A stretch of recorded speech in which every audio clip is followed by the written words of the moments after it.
Olá, boa noite. Domingo é dia de eleições. Vamos conversar com o Pedro Leão, que está no cartório eleitoral de Sorocaba. Boa noite, Pedro. Está tudo pronto já? Boa noite, Simone. Boa noite a todos que acompanham o Noticidade. Olha, está quase tudo pronto, viu? Olha, nesta manhã a movimentação foi grande aqui no cartório. As 1.229 urnas deixaram o prédio aqui em direção aos 140 locais de votação. Amanhã, sábado, as sessões serão montadas e todo esse processo envolve mais de 120 pessoas. Daqui a pouco eu volto com outros detalhes sobre as eleições de domingo. O homem que teve o retrato falado divulgado ontem aqui no Noticidade foi preso hoje após tentar abusar de uma menina de 12 anos em Mairinque. José Carlos dos Santos, de 38 anos, foi trazido até a Delegacia da Mulher de São Roque, onde foi identificado por 4 das 5 mulheres atacadas. Como uma das vítimas não chegou a ver o rosto do agressor no dia do atentado, ela não teve condições de fazer o reconhecimento. Mesmo assim, a delegada acredita que se trata do mesmo homem por causa das condições como tudo aconteceu. A última vítima foi uma menina de 12 anos em Mairinque, cidade vizinha, onde a estudante mora. Ela começou a gritar, pedestres olharam para a rua onde os dois estavam e a menina conseguiu fugir. José Carlos foi preso em flagrante e encaminhado à cadeia de Pilar do Sul. Ele agarrou pelo cabelo e pelo braço. Ela conseguiu se desvencilhar, gritou, tinha um certo movimento na rua, o que acho que acabou intimidando o autor de querer prosseguir em tentar arrastar a vítima para um terreno baldio, coisa assim. Esse vídeo divulgado pela polícia mostra o suspeito a caminho de uma outra vítima. Nessa outra imagem, também gravada por um circuito interno de segurança, outra mulher passa com guarda-chuvas. Minutos depois, os dois voltam como se fossem namorados. De acordo com a polícia, o suspeito ameaçou a vítima com uma faca e, por isso, teve de ficar abraçada. Na delegacia, o suspeito negou os crimes, disse que é de Sorocaba e que se confundiu ao dizer que já esteve em São Roque. E quando você ia para São Roque, o que você ia fazer lá? Eu nunca fui para São Roque no dia que eu vim para cá, lá para cá. E quando você chegou no parque, você veio de onde?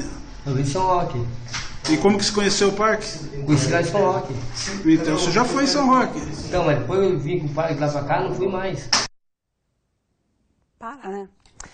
Olha, e neste momento é apresentado na Delegacia da Mulher de Sorocaba um homem que foi preso em flagrante por estupro dentro de um supermercado na Zona Norte, em Sorocaba. Segundo a polícia, ele teria abusado de um adolescente de 15 anos e, segundo a delegada da Mulher de Sorocaba, Ana Luísa, o menor disse que foi abordado dentro do banheiro do mercado. E ainda falando em estupro, a Justiça determinou que João Machado Rodrigues, de 43 anos, fique preso até a data do julgamento. Ele é o suspeito de ter tentado abusar da garota Jamile Alves dos Santos, de 10 anos, em Pilar do Sul, no mês de agosto. Ela foi salva pela cachorrinha de estimação, a Yara.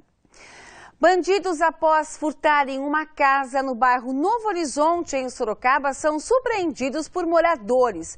Eles dominaram um dos suspeitos até a chegada da polícia. O outro conseguiu escapar. Roupas e uma televisão foram recuperados. Uma viatura da PM se envolveu em um acidente hoje no centro de Tatuí. Segundo a polícia, o veículo atravessava o cruzamento quando atingiu uma moto. A mulher que pilotava sofreu fraturas e foi encaminhada ao pronto-socorro. Ela permanece internada na Santa Casa da cidade. E o inquérito foi instaurado para apurar de quem foi a infração.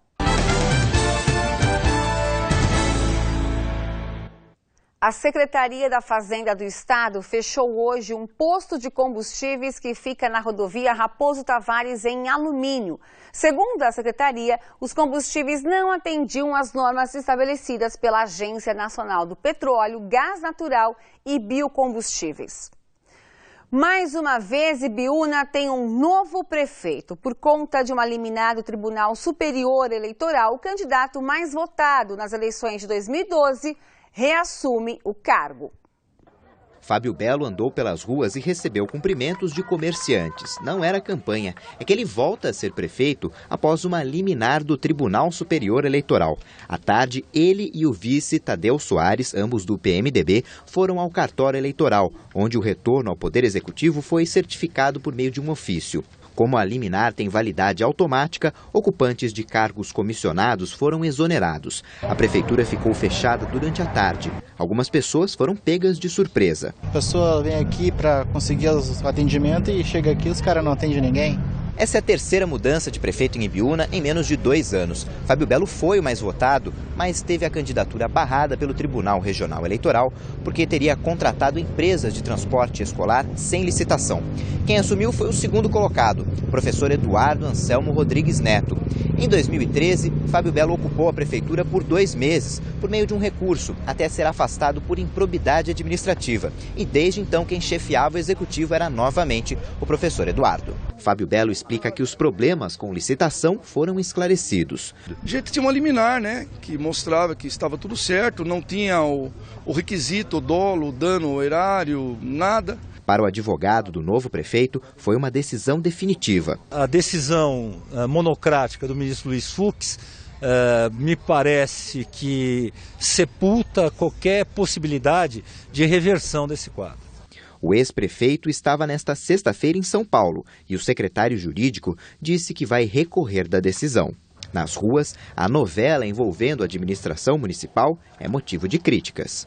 Entra um, fica 3 meses, porque começa a fazer alguma coisa, a justiça já dá lei para outro e o outro já volta de novo e acaba atrasando 1 ano para nós. Se não é para assumir, não deixasse, nem concorrer. A gente tinha um programa de governo na parte de transporte, saúde, educação, segurança, e a gente não conseguiu desenvolver esse programa que seria iniciado em 2013. A gente continua falando de política, mas o assunto é domingo de escolhas.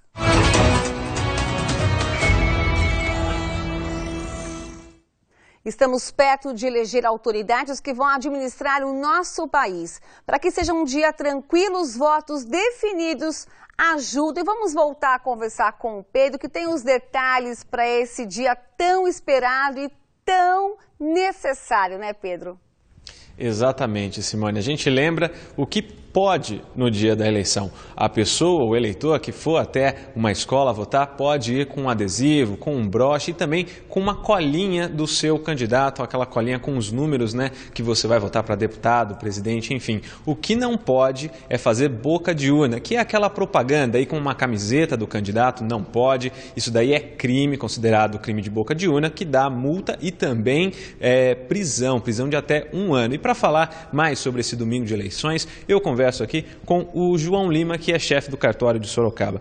João, este ano Sorocaba vai receber o voto em trânsito, né, pela primeira vez. Quem estiver na cidade e estiver cadastrado neste voto em trânsito tem que se dirigir aonde para votar para presidente? Então, o local é exclusivo para o pessoal do voto em trânsito, é no SESI do bairro do Mangal. Ele está situado na Avenida Duque de Caxias, 494, no bairro do Mangal. João, perdão. Oi, Simone. Não, eu queria perguntar para o João, desculpa interromper, Pedro, em relação às principais dúvidas, João. O senhor está tanto tempo no cartório, né, de Sorocaba, cartório eleitoral, as pessoas ainda enfrentam dificuldades. Quais são as principais dúvidas dos eleitores? Em primeiro lugar, em relação à documentação necessária para fazer o seu voto. Então, o eleitor deve levar consigo um documento de identidade com foto. Pode ser a carteira de identidade, a carteira de trabalho, a carteira de habilitação. Esse documento é possível. E um outro também que tem muita dúvida, a pessoa fala assim, eu posso votar no primeiro turno e tenho que votar no segundo. São pleitos independentes, eu posso votar tanto no primeiro ou no segundo. E quem vai justificar o que precisa fazer? Então, o eleitor que justificar, ele preenche um requerimento simples de justificativa, apresenta o título de eleitor e um documento com foto. Qual é o prazo para a justificativa?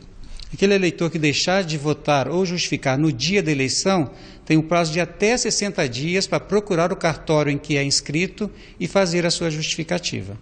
As eleições, né, o período de votação termina às 5 horas da tarde. Após isso, a pessoa não consegue votar. Quem estiver na fila esperando para votar nesse horário, o que vai acontecer? A partir das 17 horas, os portões das escolas, os locais de votação são fechados. A partir de então, quem estiver dentro do local de votação receberá senhas para serem atendidos mesmo após as 17 horas.